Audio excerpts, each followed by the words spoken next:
One thing that is critical to every political party is funding, and funding is a lifeline to all of these establishments. But this man I'm about to introduce to you, when he was running for the National Treasurer position of the NPP, promised to raise significant funds for the party. Today he's here on a membership drive and indicating that the party is set to enforce their laws and to meet their targets. Dr. Charles Dramina is the National Treasurer for the New Patriotic Party, joining us. It's a pleasure to meet you again, sir. I recall during the campaigning era, you were saying, okay, I'll meet the target. I'll raise so much money for the NPP. But the belief is that you're in power already. So for a governing party, why do you still need funds? Well, thank you very much, and greetings to our cherished viewers. That, unfortunately, is the misconception out there. People believe that once you're in government, you don't need to raise funds as a party. So if we are to go by that assertion or that misconception, then we'll go without saying that if you're in government, you use state resources to run the party, which is not so. I mean, having been in office for a little over a year, I haven't seen any resource from government being brought to the party for us to run. Everything has been solely through donations, contributions from members. And so it's very, very important to really set it up in such a way that whether you're in government or in opposition, you still have reliable sources of funds to run your political... Let's go back to the promise you made to your political party once more. The target was to raise how much? Well, we've always said that a political party of this nature, with our members and our strength, I mean, we don't see the reason why we cannot mobilize $60 million annually. That was your target? Exactly. I mean, what's the progress reports now as we speak? So when you're campaigning on the campaign trail, you are at liberty to say a lot of things on air. Right. When you're in the seat, especially handling finances, you are not at liberty to put out financial data out there. So whilst I can talk about certain things, I cannot really sit here and divulge party financial matters. 50%, exactly. 40%. Where are we now? You still don't want to say that. That becomes something that one has to go through the EC and all that, because we render accounts to the Electoral Commission per the Political Parties Act and so on and so forth. So generally, we're doing very well, and we want to even enhance it further. And the more reason why recently we rolled out new membership dues payment system.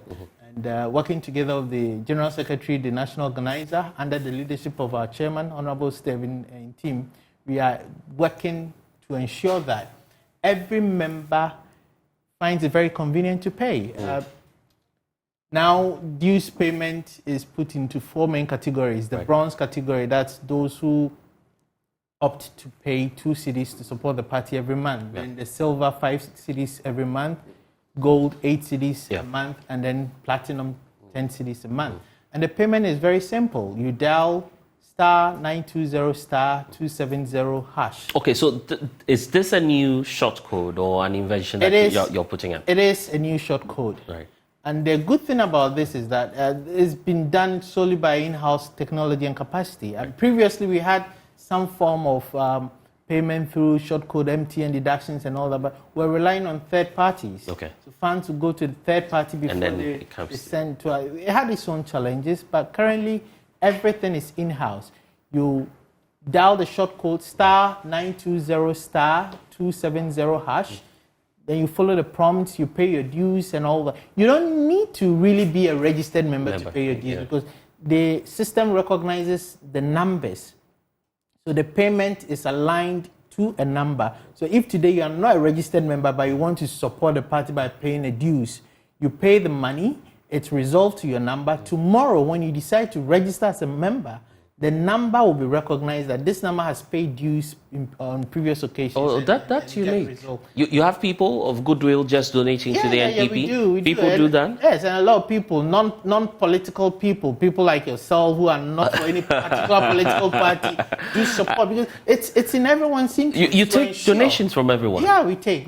Wow. Because the notion is, I'm asking that question because the notion is, well, that's a political party. Why do they need so much money? Why do we give them money? Politics is about money. Because if my communicators will go out on set, they need fuel. Yes. If our organizers will go to the field, they need money. If you bring people together for activities. You need to give them transportation, feeding, and all. It's very much a money-consuming venture. Yeah. And money is really the oil of the wheels of politics, and you need it. That is why it's in the interest of every Ghanaian to ensure that we all look critically at how political parties are funded. In our case, we are clear. We've got nothing to hide. It's open secret. Everybody knows that we do mobilization for our members, and this is one of the innovative ways of enhancing that drive so we can have enough funds to run our party. So we'll not be even tempted. We'll not even dream of taking money from the state coffers and all that. If that conversation has come up, and I don't know what your thoughts are on it. The possibility of having a state funding for our political parties, is that something you would support? I believe as a nation we should look at it, because democracy is linked to our survival as a nation. And democracy, if you really want to have it done and done very well, then there should be some benchmark where democratic institutions are supported. Political parties are major stakeholders in our democratic dispensation. So if you leave it to them on their own, then of course people will find ways and means of funding it, and with it will come lots of strings. But if the state is investing in these political parties, then the state equally can call them to come and account. And be you a government in power, a party in power, and a party in opposition, you will have to now declare clearly what you got the funds. The reason for some, and probably I'm a political student, so the reason for which some would say you're on this drive is because you have a major exercise ahead of you, which is the presidential primaries, the special delegates conference happening in a few weeks from now. Is that why you are carrying out this exercise? No, partly, not at all. I mean, our constitution is very clear. You read Article 3:2:1. It tells you that each member is obliged to pay membership dues in a manner and form prescribed by the party. And then when you go to 3:4b, it actually goes to describe who a member in good standing is. That a member in good standing is a member who has paid his or her dues in full. Up to date, or whatever levies or contributions that the person would be required to pay.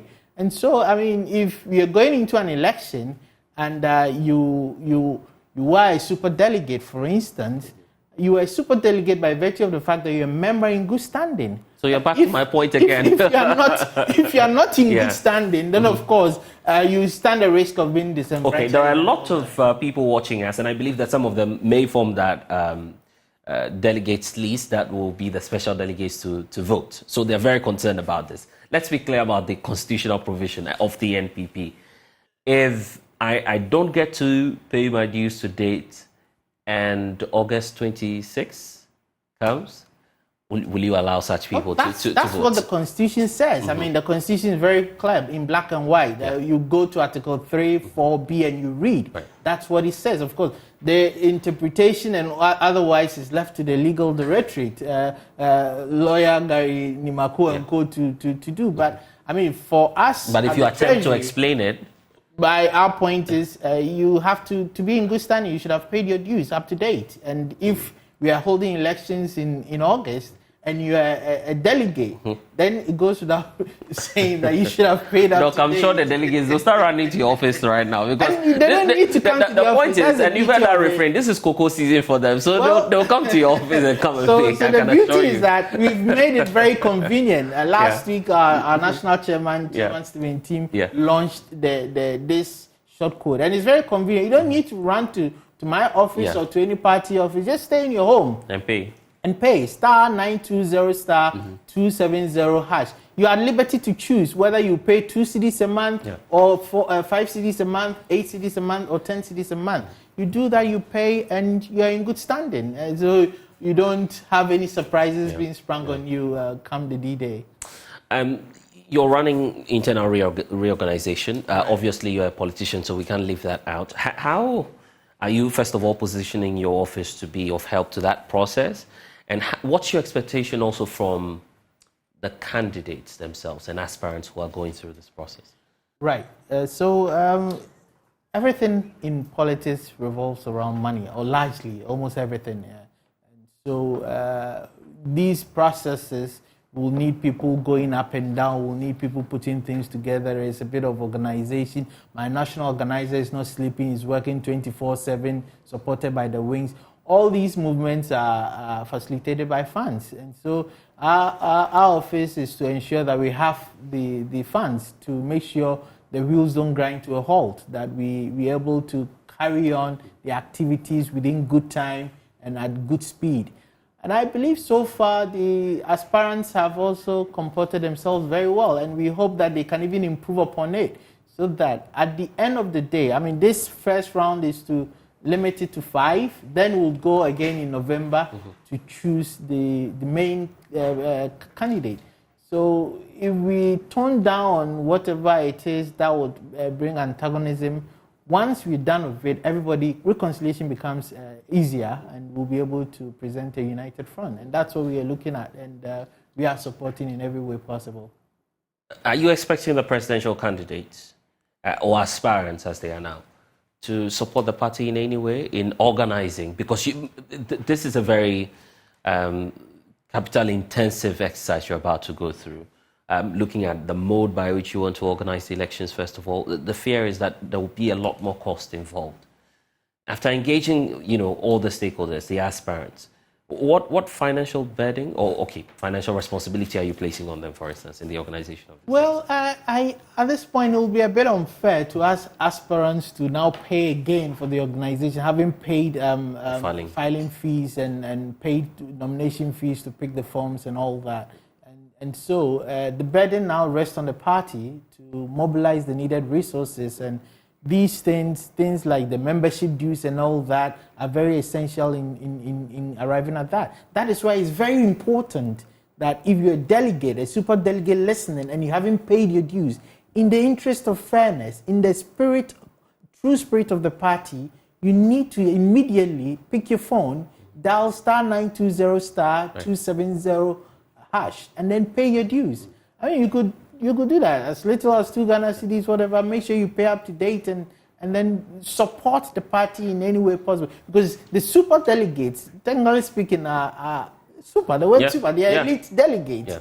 And so if elite delegates haven't paid their dues, then of course, how would you enforce dues payment among members? So we will just, as an individual, use this opportunity to appeal to our super delegates to make sure they have paid their dues. If they are in doubt or whether they've paid or not, they can get in touch, and then we'll gladly let them know their payment status and then facilitate payment for them. Doc, has Dr. Bawumia paid yet? Of course, you're going back to details, and I'm not trying to give details. Or probably Alan or Kennedy Ejapong. The list is there are about 10 of them going into the. So it's not just the aspirants. I mean, everyone must pay. The people, the super delegates, the members, the regular delegates, anybody listening that has the interest of the party at heart must endeavor to pay the dues. Doc, we'll have this conversation again as, of course, the days unfold, but we're grateful that you're joining us here on The Pulse today. Thank you. Thank you for having me. And that's all we have for you in this package of The Pulse. I'm blessed to log on to myjoyonline.com. More stories there for you. Next.